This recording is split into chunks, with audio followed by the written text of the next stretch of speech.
In this lesson, we're going to be talking about acknowledgements. Acknowledgements is really a conversation about flow control and reliability, because acknowledgements are all about ensuring that the data that is sent gets there in a timely fashion, and not only in a timely fashion, but in the correct order. I've got a packet capture that we actually used in the three-way handshake conversation, and it's a good one to take a look at acknowledgements. So I've got an HTTP GET request. You can see above here, this is the end of the three-way handshake in packets 66 and 67. That's the second and third stage of the three-way handshake.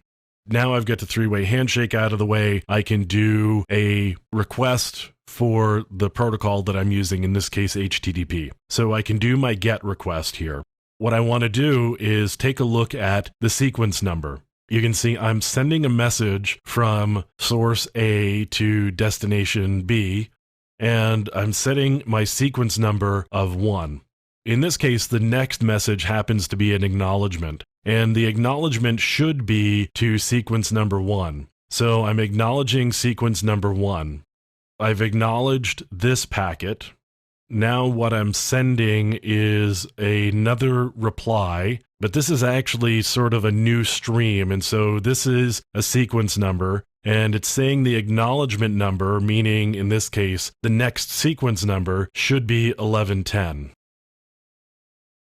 So here's my acknowledgement from here, and it's saying my sequence number is 1110, and so I've acknowledged sequence 1110.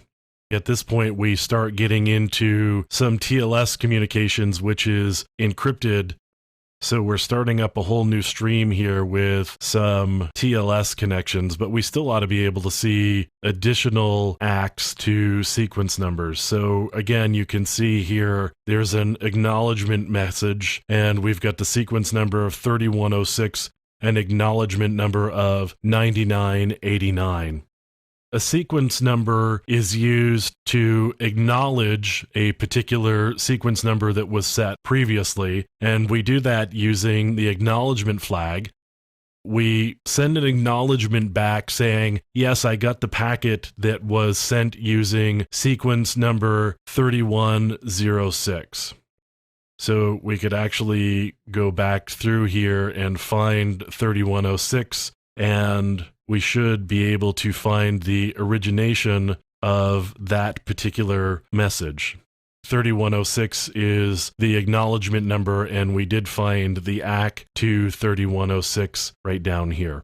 So you can see that we go back and forth between sequence number and acknowledgement number, and the acknowledgements are really important because they help the sender determine whether a message has been received or not. If I don't get an acknowledgement to a particular sequence number, I don't know whether that packet has been received, and so within some period of time I would need to do a retransmit to make sure that that data does get there.